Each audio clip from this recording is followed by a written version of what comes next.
لو انت مهتم بصناعة الافلام والمخرجين فخليني اخدك رحلة في كواليس فيلم سايكو اللي عمله العبقري هيتشكوك. انت عارف بقى الدم اللي شفته في اشهر مشهد رعب في تاريخ السينما كان مجرد سيرب شوكولاتة. اوعدك بعد الفيديو ده هتغير نظرتك لصناعة الافلام تماما. فتخيل ان هيتشكوك قضى 7 ايام كاملة بيصور اقل من دقيقة واحدة، يعني مشهد كان مدته 60 ثانية قلب مفهوم الرعب في السينما للأبد. النهاردة هنكشف عن كل سر من أسرار مشهد الدش الشهير في فيلم سايكو. في الأول كده خلينا اديك نبذة عن القصة علشان لو ما شفتش الفيلم. فيلم سايكو هو فيلم رعب اتعرض سنة 1960، بس ما كانش مجرد فيلم رعب عادي، ده كان ثورة غيرت صناعة أفلام الرعب للأبد.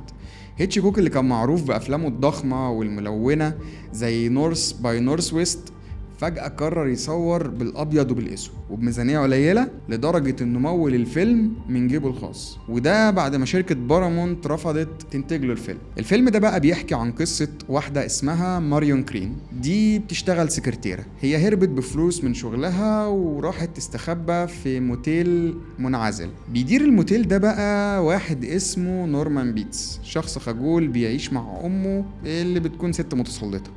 الأحداث بتاخد منعطف مرعب في مشهد الحمام الشهير. كواليس المشهد ده بقى كانت إيه؟ مشهد الدش ده كانت تحفة الفنية اللي اتعملت في 7 أيام. فمشهد كان 60 ثانية اتعمل فيه أكتر من 70 قط. أول حاجة عملوها في المشهد ده هي الستوري بورد. هيتشكوك ما كانش بيصور حاجة بشكل عشوائي أبدا، خلى المصمم الأسطوري سول باس يرسم الستوري بورد لكل لقطة في المشهد ده بالتفصيل. والتخطيط المسبق ده بقى هو اللي خلاه قدر يكسر قواعد المونتاج اللي كان تقليدي وقتها، بحيث انه يعمل كاتس سريعة فيخلق لك انت كمشاهد احساس بالتوتر والخوف والفوضى والرعب من غير ما تشوف رعب اصلا. وعلشان يتجنب الرقابة من غير ما يضحي بتأثير المشهد، استخدم هيتشكوك 3 تريكات عبقرية. اول تريكاية وهي كانت الممثلة البديلة. استخدم ممثلة بديلة لجانيت لي علشان اللقطات الحساسة عشان يقدر يحافظ فيها على خصوصيتها ويتجنب مشاكل الرقابة.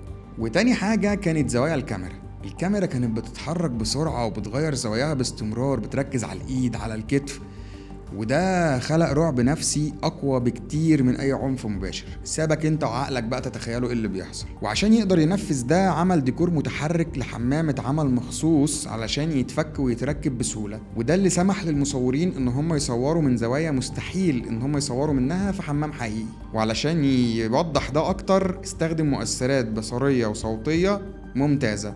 يعني الدم اللي انت شفته في المشهد ده كان مجرد سيرب شوكولاته. هيتشكوك اختار اللون الغامق علشان يبان اسود في الفيلم الابيض والاسود. وبالنسبه لصوت الطعنات ما كانش صوت حقيقي، هيتشكوك غرس سكينه في بطيخه وقال بس هو ده الصوت اللي انا عايزه، وطلع لك الصوت المخيف اللي انت سمعته ده. اما بالنسبه للموسيقى بقى فهيتشكوك في الاول قال لا مش عايز موسيقى انا خالص في المشهد ده، بس الملحن برنارد هيرمان قدر يقنعه وقال له احنا نحط موسيقى وتريه وحاده.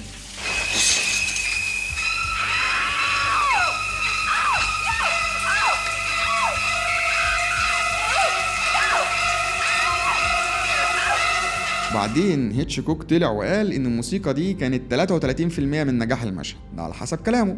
اخر حاجة بقى كانت الرقابة رفضت الاول المشهد ده. بعدين هيتشكوك اخد المشهد واداهم نسخة تانية بس من غير ما يغير فيها حاجة، والغريب ان الرقابة وافقت، وده يوضح لك قد ايه الراجل ده كان فاهم اللعبة. بس نرجع بقى كده ونقول ايه اصلا اللي نجح الفيلم ده. اللي نجح الفيلم هو عبقرية هيتشكوك النفسية. هيتشكوك مش بس مخرج كويس، ده كمان فاهم عقل المشاهد اكتر من اي حد تاني. كان بيستخدم الكاميرا علشان يدخل جوه راسك مش بس عشان يحكي لك قصة. كان عنده جرأة غريبة كده في كسر القواعد، زي مثلا انه قتلك البطلة في بداية الفيلم، وده كان شيء غريب محدش عمله قبل كده، وصدم الجمهور وعمل شوية اضطرابات كده ما كانش موجودة ساعتها في السينما. الطبيعي ان البطل بيكمل معانا. واخر حاجة بقى كانت التسويق الذكي. هيتشكوك منع ان السينما تدخل اي حد بعد بداية الفيلم، ومنع انك تكشف عن نهاية الفيلم، وده خلى الناس تتكلم وتتشوق يا ترى ايه اللي بيحصل في الفيلم ده.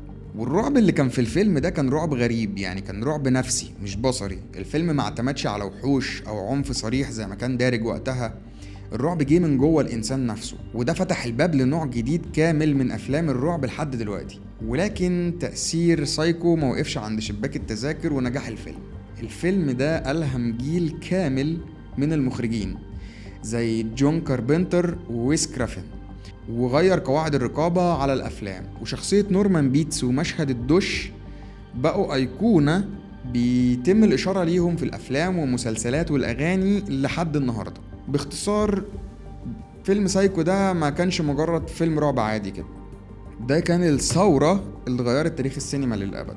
فلو وصلت لحد هنا أحب أشكرك، ولو الفيديو ده فتح لك عيون جديدة عن السينما اشترك في القناة، علشان كل أسبوع هنجيب فيلم أو شخصية نحللها مع بعض ونشوف الدنيا من ورا الكاميرا كانت عاملة ازاي. مع السلامة.